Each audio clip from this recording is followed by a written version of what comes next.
মা বাবা আর আমি দাদা বৌদি আছে, তবু আর সেভাবে যেতে ইচ্ছা করে না। তো পছন্দের খাবার বাড়িতেই তৈরি করে নিই, আর পছন্দের খাবারগুলো এভাবে রান্না করি।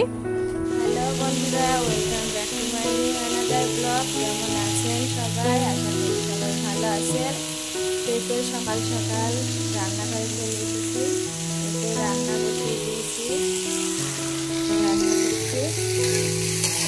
তো এখন থেকে আপনাদের সাথে শুরু করলাম। সাথে সাথে রান্না করছি।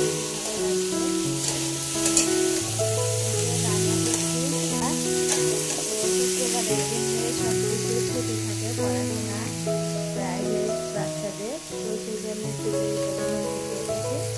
আর ঘুম থেকে উঠে সমস্ত কাজ বাজ সেরে নিয়ে নিজের রান্না করতে আর রান্না করতে হবে প্রতিদিন সকালে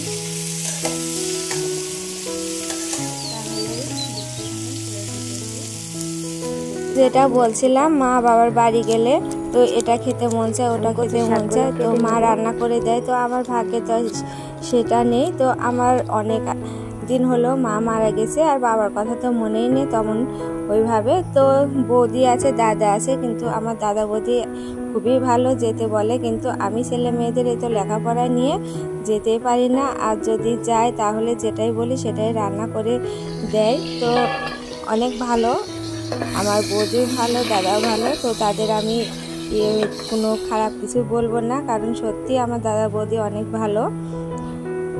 আর ছোটোর থেকে তাদের কাছে আমি মানুষ, তারা অনেক ভালোবাসে। তো আজকে অনেকটা মন চাইছিল ইলিশ মাছের মাথা দিয়ে কচুর শাক খেতে, তো তৈরি করে নিলাম।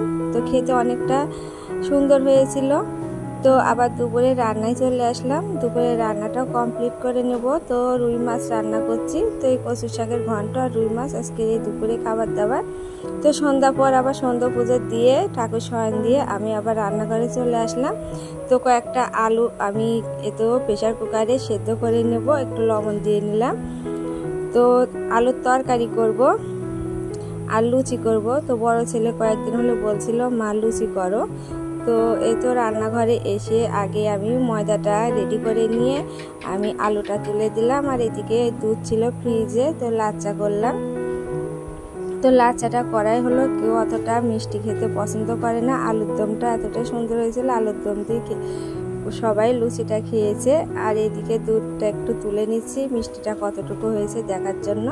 আর দুধটা ঘনর জন্য এই লাচ্চাটা খেতেও খুব ভালো হয়েছিল।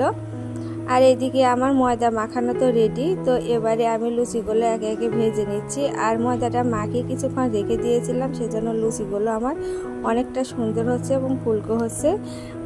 আলুর দম দিয়ে আজকের লুচিগুলো খেতে অনেকটা সুন্দর হয়েছিল। তো আমার বাড়িতে যেটা পছন্দ হয় সেটাই তৈরি করে নিই। তো আগে তো সে পরিস্থিতি ছিল না, তো এখন আমার সেই সুযোগটা হয়েছে, যখন যেটা খেতে মন চায় সেটাই আমি রান্না করি, আর ছেলে মেয়েরাও যেটা খেতে চায় সেটা রান্না করে দিই। তো আমার এই তো লুচিগুলো একে একে ভেজে নিচ্ছি।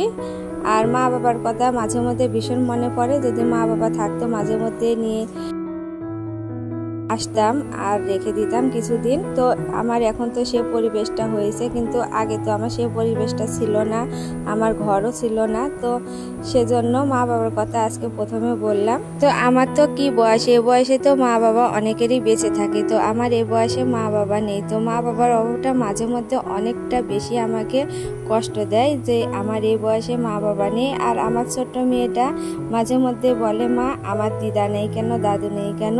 তো এবারে তো দিদা দাদু নেই, আমার মার বাড়িতেও আমার মা বাবা নেই, তো সে খুব মিস করে। তো আমি বলি আমার ওই বাড়িতে যে কাকি শাশুড়ি আছে, কাকা শ্বশুর আছে, আমি বলি ওরাই তোমার ঠাম্মি, ওরাই দাদু, ওদেরকে তুমি ঠাম্মি বলে ডেকো। তো ওরা অনেক ভালোবাসে। তো ওদের বাড়িতে গিয়ে অনেকটা সময় আমার মেয়েটা থাকে, যখন স্কুল প্রাইভেট এতটুকু সময় হয়তো বাইরে থাকলো, একটু সময় থাকলো, কিন্তু বেশিরভাগ সময় ওদের বাড়িতে যায়।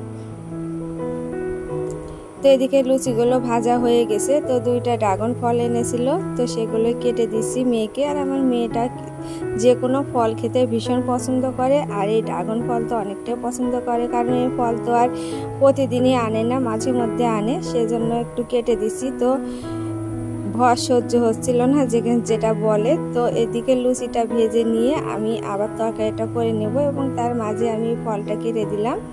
তো ওই তেলেই আমি এই তো ফোড়ন দিয়ে নিলাম, 5 ফোড়ন, কাঁচামরিচ আর এই মশলাটা কষিয়ে নিয়ে আলুর দমটা করব। যাই হোক, আলুর দমটা খেতে অনেকটা ভালো হয়েছিল। আর সেদ্ধ করা আলু যেভাবে রান্না করা যায় খেতে ভালো লাগে। আর রান্নার পরে একটু চিনি আর ভাজা জিরের গুঁড়ো দিয়ে দিয়েছি, সেজন্য টেস্টটা আরও ভালো হয়েছিল। আর রাতে তেমন রান্না করি না, তো মাঝে মধ্যে এই তো রুটি তরকারি কি লুচি এগুলো মাঝে মধ্যে হয়। তো আজকে অনেকটাই রাত হয়ে গেছে রান্না করতে, প্রায় 10টার মতো বেজে গেছে। তো এইদিকে তরকারিটা হয়ে গেলে ওদেরকে খেতে দিয়ে দেব। আর আমার অনেকটা ঘুম পাচ্ছিল তো রান্না করতে করতে। তো এই তো আলুর দমটা হয়ে গেছে। তো এতক্ষণ যারা আমার ভিডিওটি দেখছেন প্লিজ ভালো লাগলে একটা লাইক করে দেবেন এবং সাবস্ক্রাইব করে আমার চ্যানেলের পাশেই থাকতে পারেন।